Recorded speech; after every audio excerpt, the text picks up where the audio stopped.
Most people think aggression wins. They believe the loudest voice dominates, the most forceful personality rises, the one willing to push hardest takes control. Strength, intensity, refusal to back down, these are often framed as the ultimate competitive advantages. But in game theory, pure aggression doesn't dominate. In fact, left unchecked, it destroys itself. And that idea changes how you see conflict everywhere. The hawk versus dove model is one of the most powerful frameworks ever developed in evolutionary game theory. It wasn't originally created to analyze boardrooms or relationships or geopolitics. It was designed to explain how aggression stabilizes inside populations of animals competing for resources.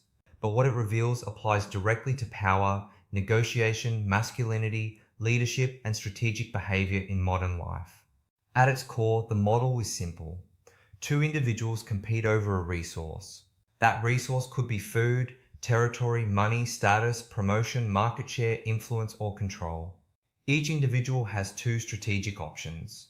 Play hawk, meaning escalate immediately and fight for the resource.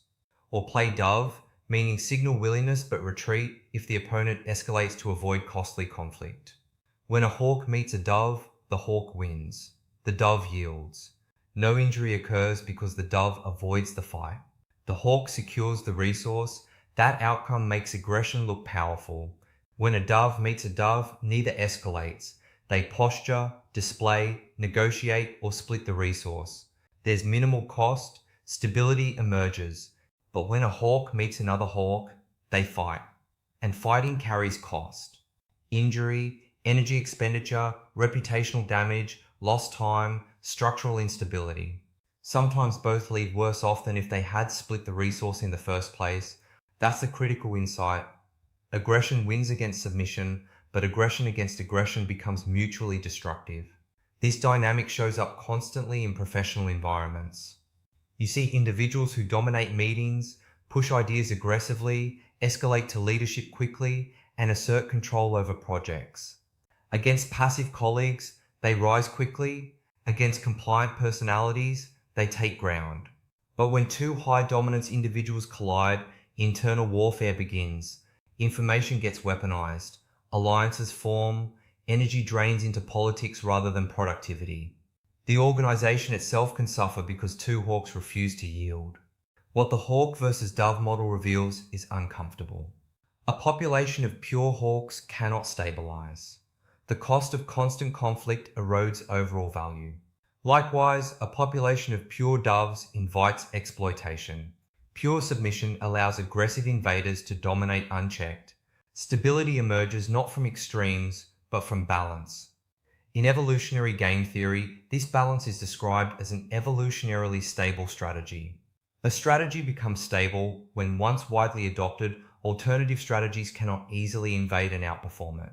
If everyone behaves like a dove, hawks invade easily because they win without cost. If everyone behaves like a hawk, the fighting cost becomes so severe that doves start surviving better by simply avoiding injury. The system naturally shifts toward a mixture of strategies. That mixture is the equilibrium. Not dominance, not submission, a distribution. This insight challenges the simplistic narrative that power belongs to the most aggressive. It doesn't. It belongs to those who understand cost structures and adapt accordingly. Consider relationships. If both partners default to hawk, conflict becomes constant. Every disagreement escalates. Every boundary becomes a battle. Emotional injury accumulates. If one partner plays hawk and the other plays dove consistently, imbalance forms. One dominates, the other accommodates. Resentment builds silently. If both partners play dove all the time, harmony may exist, but issues may go unaddressed. Growth stalls. Necessary confrontations are avoided. The healthiest dynamic is adaptive. The ability to cooperate by default, assert when necessary, and return to cooperation once stability is restored. That flexibility creates resilience. Rigidity creates fragility. The same pattern appears in geopolitics. During the Cold War, two nuclear superpowers essentially operated in a hawk versus hawk dynamic. Escalation risk was catastrophic. But here's the twist: nuclear weapons dramatically increase the cost of hawk versus hawk conflict. The potential injury became so extreme that full aggression became irrational.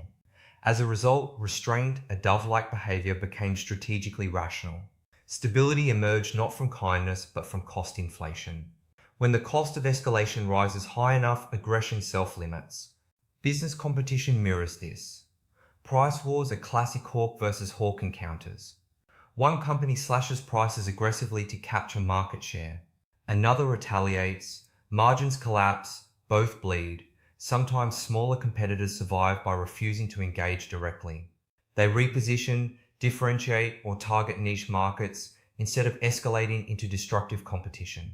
By avoiding hawk versus hawk confrontation, they preserve energy and longevity. There is a lesson here about masculinity and modern culture as well.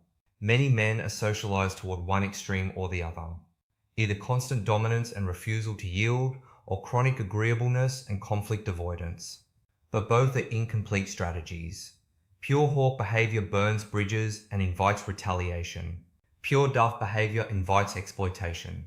Strategic power lies in calibrated aggression. You must be capable of escalation, but selective in deploying it. You must be cooperative by default, but decisive when boundaries are crossed. In repeated interactions, and most of life is repeated interaction, reputation becomes critical. If you are known as someone who never fights, you will be tested repeatedly. If you are known as someone who always fights, you will face constant challenges and isolation. But if you are known as someone who cooperates consistently, yet escalates proportionally when required, you create deterrence without chaos. Deterrence is subtle power. It reduces conflict without requiring constant aggression.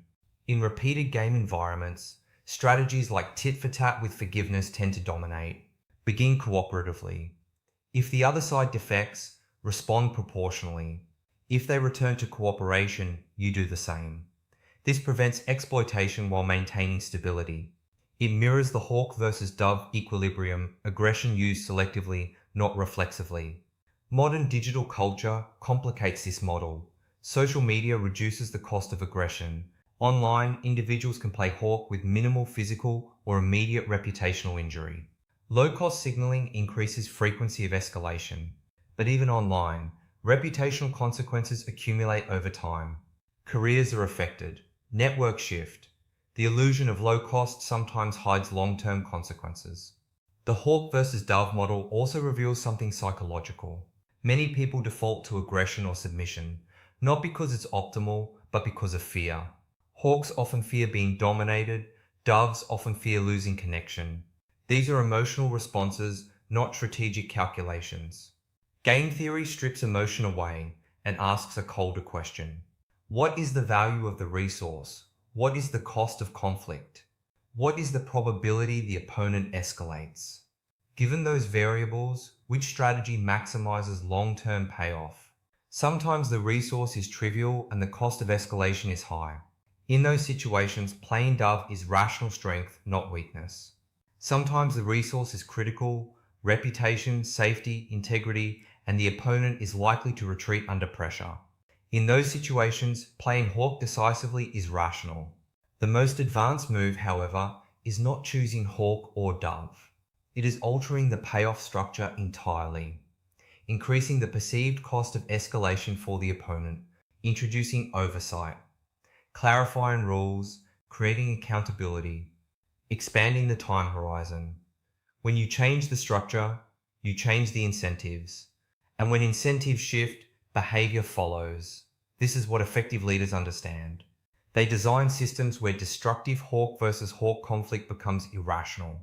Clear performance metrics, transparent evaluation systems, structured competition, these mechanisms contain aggression within productive boundaries. Organizations collapse when uncalibrated hawks dominate without constraint. They stagnate when doves suppress necessary competition. Stability requires managed tension. The same applies personally. You must audit your own default. Do you escalate too quickly, fighting for resources not worth the cost? Or do you yield too quickly, surrendering ground that compounds long-term? Many losses in life do not happen because someone was weaker. They happen because someone miscalculated value versus cost. They fought for something trivial and paid a disproportionate price. Or they avoided conflict over something vital and lost leverage permanently. The hawk versus dove model forces clarity. It asks you to detach from ego and examine structure. What is the prize worth? What is the cost of injury? What is the expected behavior of the opponent? What happens if this interaction repeats? When you start thinking this way, conflict becomes less emotional and more mathematical. Aggression becomes a tool rather than an identity. Restraint becomes strategic rather than submissive. And perhaps most importantly, you stop glorifying constant dominance. Because constant dominance is unstable. The strongest individuals are not those who escalate constantly. They are those who rarely need to escalate because their capacity is known. Their deterrence is credible. Their boundaries are clear. When they do play hawk, it is decisive and brief. Then they return to cooperative equilibrium. That pattern creates longevity, and longevity in repeated games compounds advantage. The hawk versus dove model ultimately teaches that power is not about winning every encounter. It is about preserving your ability to compete in the next one. Survival with capacity intact often beats victory with damage. So before you escalate, pause, measure the resource, measure the cost, assess the opponent, consider the future interactions, ask whether you are reacting emotionally or calculating strategically. Because in a world of repeated games, uncontrolled aggression collapses systems. Chronic submission invites invasion, but calibrated power stabilizes outcomes. Hawk versus dove is not about choosing one identity. It is about mastering both and knowing precisely when each serves you. That is the difference between reacting inside the game and understanding the game. And once you understand the game, you stop fighting blindly. You start designing your moves.